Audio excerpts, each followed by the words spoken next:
My name is Noah Dropkin. I'm an engineer here at the Roadster Shop, and this is a very special custom chassis that we did for Andy Leach and the team at Cal Auto.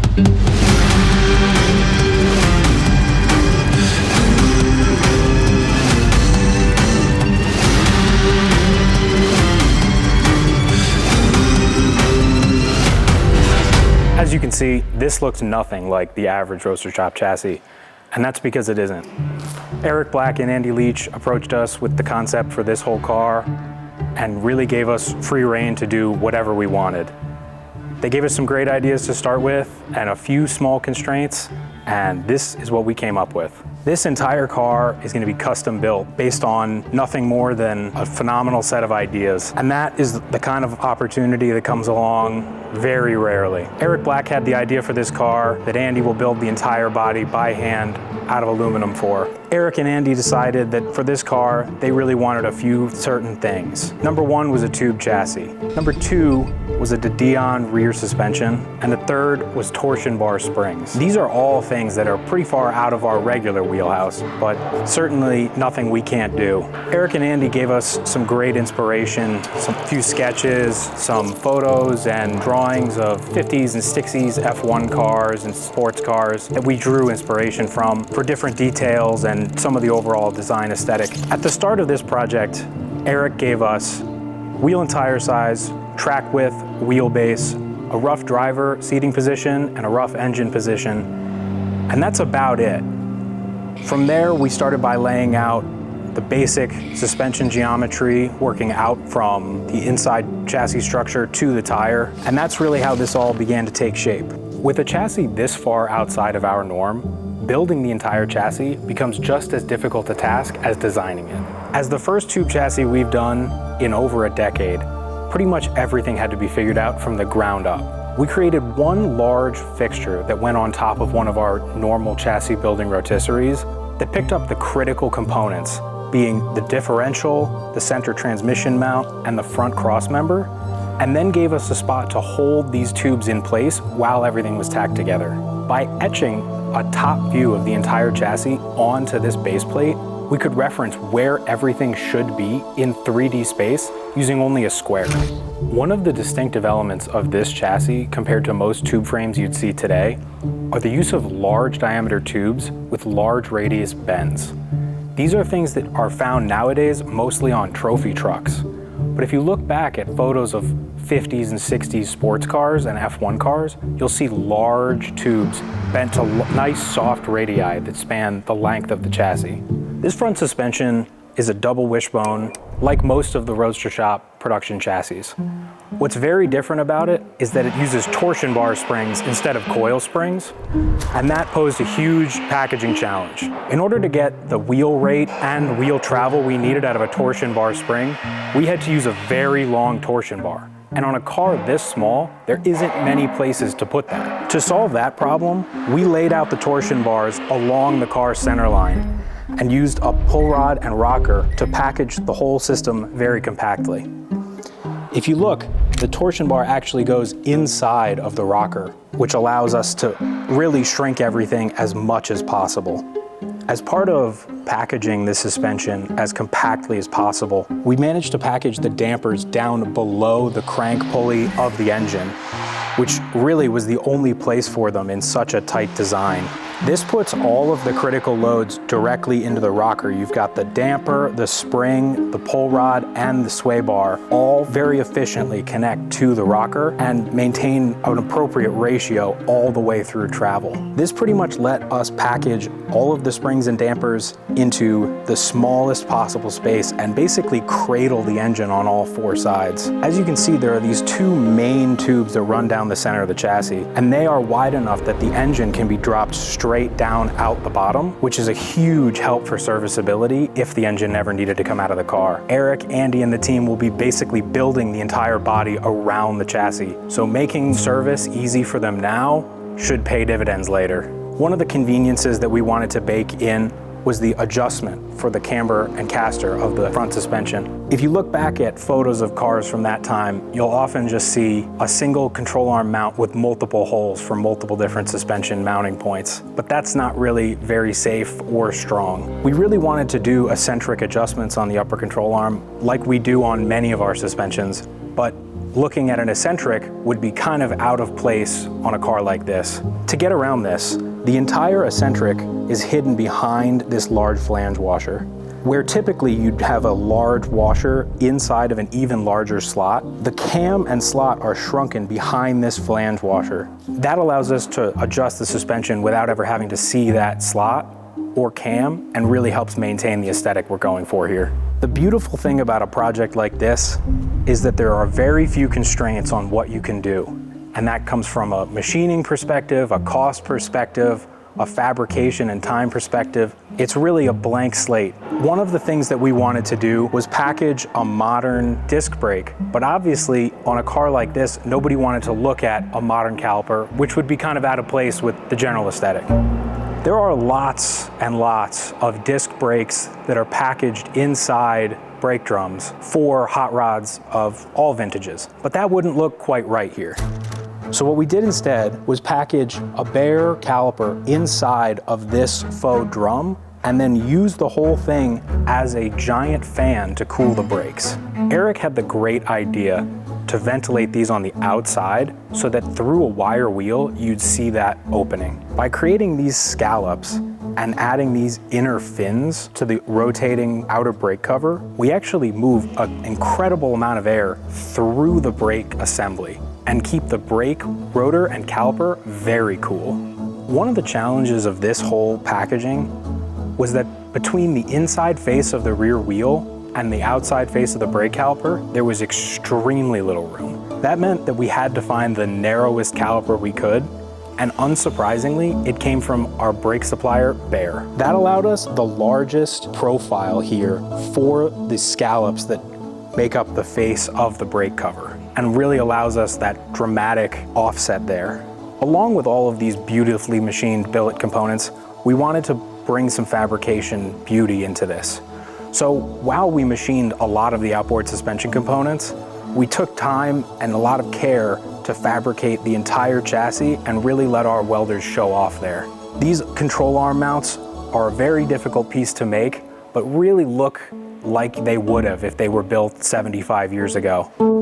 One of the difficult parts of how this whole suspension was laid out was finding room for the steering rack. Obviously, with the dampers and torsion bars down low, there wasn't room for where we would typically put a steering rack. So, because this is an inline-six engine and is rather small, we were able to put the steering rack in front of the engine and run the steering shaft up alongside it. To integrate the steering rack nicely into the chassis, it rides on a complete billet crossmember that nests inside of the tubes here. These sections are all billet, where they are welded into this tube, and the interface between the crossmember and the receiver is tapered. So as that is bolted down, it forces the chassis to be exactly where it should be. This chassis is extremely rigid, so that's not something we're hugely worried about, but we wanted to make sure that no matter what, this thing will bolt together. One of the challenges of mounting the steering rack up this high is that it put our tie rod pickup point very far out and very far up on the knuckle. In order to make the knuckle one piece, we would have had an incredibly difficult time maintaining the structure and allowing clearance for this inner brake cover. So to get around that, I've broken the knuckle into two modular pieces. The outer knuckle, which the wheel bearing, brake rotor, and outer cover mount to, and the steering arm, which the brake cover and brake caliper and tie rod mount to. And those two are attached together using the hub mounting bolts to keep everything very lightweight and make it all efficient. A lot of the details of this chassis came from old mechanical components like you'd see on any old factory line or underneath any old car. So a lot of the bearing caps and things like that were designed to look like old school Babbitt bearing, split bearing housings, or the end of a connecting rod. If you look at the torsion bar adjuster, which will sit beside the engine, this was really inspired by like an old school tappet and allows for easy adjustment of spring preload. To allow for tunability once the car runs and drives, we used an off-the-shelf torsion bar from a sprint car which allows our customer to go and buy larger or smaller springs as they need, just like they could with any Roadster Shop chassis. At the base of the chassis, we're connecting both front suspensions, the engine, and the two main tubes using this billet steel crossmember. This allows us to really connect as many of the high stress components together and start to cancel out some of those stresses. This component serves as the pivot for the rockers, the mount for the dampers, and the engine mount. One of the things we took inspiration from were 50s and 60s Formula One cars. And on some of those, you'd often see large main frame rails connected by dimpled sheet metal panels. And that's something we really wanted to incorporate here. Whereas on a lot of those cars, you'd see two straight frame rails. We wanted to flare everything out because we're fitting two drivers unlike a Formula One car. This also gave us this great aesthetic that would be visible from below the rocker and inside the car. You may notice that these panels are not symmetric. And that's because on this side, this oval allows the exhaust primaries to flow outside of the car where the side exit exhaust will be. And why is that asymmetric? Because this is an inline six car with exhaust on one side. Forming these sheet metal panels became a challenge in and of themselves. Obviously here in the center where you have a straight panel, it's rather easy with just a simple machine dimple die. The tricky part comes here at the two ends. At the front, we made a custom power hammer die that allowed us to flare these holes consistently all the way around. Then we used a 3D printed jig to trace out the exact profile that the outer and inner holes should be opened up to. And that gave us exactly what we had in CAD in real life.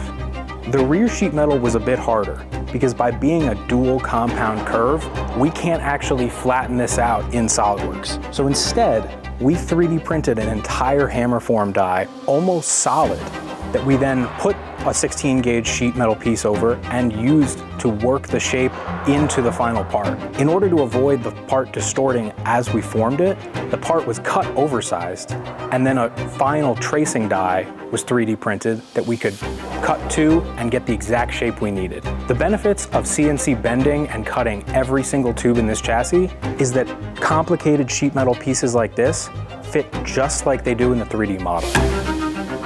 One of the most distinctive parts of this chassis is this Dion rear suspension. This is something that Eric and Andy asked for as it was a very common thing to see in the mid 50s and early 60s on sports cars, prototypes, Formula One cars, even though it's not something you see very often today. That posed a great challenge of how do we make this whole assembly cleanly integrate a torsion bar suspension without putting the torsion bars across the car. Much like a modern Formula One car, I wanted to use the differential as a structural component, and using this Winters no change differential, we could do that. Both the front and rear differential mounts serve double duty. The front differential mount acts as the pivot point for the rockers, where the torsion bars spline into, and it acts as the differential mount itself. The rear is both the differential mount and the mount for our Watts link, which keeps the axle centered left to right. The torsion bars each spline into their respective rocker, where the pull rod and the damper connect. The pull rods connect to each rear knuckle and translate the vertical load, the weight of the car, back to the torsion bar. The torsion bars are adjusted here in the center of the car, where these arms allow us to adjust the torsional wind, the clocking of each torsion bar, and basically set spring preload. This component is also the trans mount, and much like the steering rack crossmember, nests into the tubes so that when you look at the bottom of the car, everything is very streamlined. Obviously, there are a lot of linkages in this Dion rear suspension, so let's just walk through all of them. The first is the Dion tube. This works just like a regular solid axle. It holds the two ends of your axle apart. Next, we have the upper and lower forebars, 2 on each side. Those control the forward and backward motion of the axle and give it a path to travel up and down. The vertical loads on the axle all go into the pull rod, which connect down to our rockers, and that twisting action is what loads the torsion bars. Connected to those rockers are the dampers, hidden back here behind the bulkhead, And at the top of the bulkhead is our rear sway bar. When it came to the design of the Dion axle itself, we looked at a few different inspirations and found that they were often split either in the middle or out at the ends to give the service teams and mechanics a way to get that axle through the chassis when the car was assembled. The benefit of connecting everything to the differential and making it a structural unit is that we need fewer mounts on the chassis. And the secondary benefit is that it's very easy to drop out this entire differential as an assembly. The entire thing goes in there with all of its mounts attached, and if you ever needed to, you could drop the entire differential with the rockers and the Watts crank as one piece.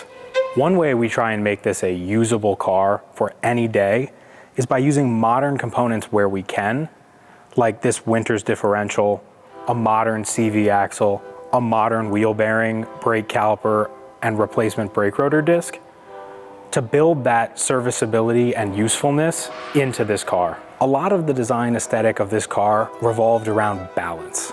And one of the areas that we were going for a balance of fabricated with machine components was here at the rear bulkhead. There were many ways to design this component, and a few different ones were explored, but this is what we landed on. If you look back at sports cars and Formula One cars from the period, you'd see lots and lots of sheet metal mounts with holes scattered everywhere, because they were just drilling holes until it broke.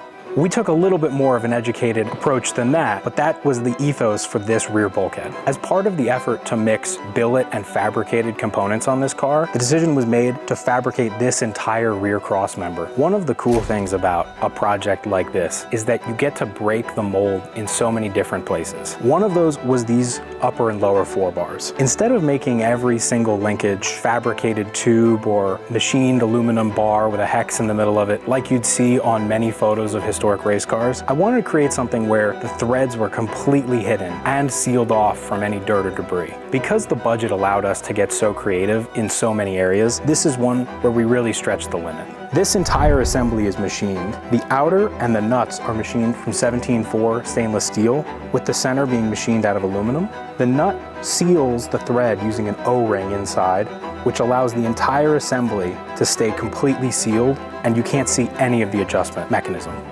One of the big constraints on a project like this is everything needs to look in place for the period of the car. That meant using materials, techniques, fasteners that would have been around 75 years ago, bronze for all of our torsion bar and sway bar bushings, using jet nuts instead of nylock nuts, 6-point fasteners instead of 12-point fasteners, and designing all of the machine parts to look like castings that could have been made 70 years ago. What I designed for the outsides of each axle is a giant billet knuckle that is meant, like everything here, to look like a casting. This is what all of the suspension members connect to, besides the Watts link, which connects directly to the Dion tube, and it gives us a mounting point for the brake cover, the brake caliper, and the wheel hub. Like most of the components of this car, the rear knuckles were designed to do as many functions as possible. This large billet that is meant to look like a casting acts as the pickup points for the upper and lower forebar, the pull rod, the sway bar end link, and the Dion tube. And then the Watts link mounts to the bottom of the Dion tube. As we did throughout the rest of the suspension, we wanted to build in modern, convenient adjustment. To adjust toe in this rear knuckle, the outer mounts are slotted, and a toe adjuster from one of our production chassis is used to allow 3 degrees of toe adjustment at each side of the rear axle. One of the challenges of completing a project like this is giving our customer a platform to build off of. As with every Roadster Shop chassis, we need to plan for what the end car will be. That means things like radiators, fuel tanks, batteries, oil tanks, all need to have a home, and most importantly, the driver. As you can see, there are no limits to the Roadster Shop custom chassis program. So if you have an idea and want to challenge us, give us a call.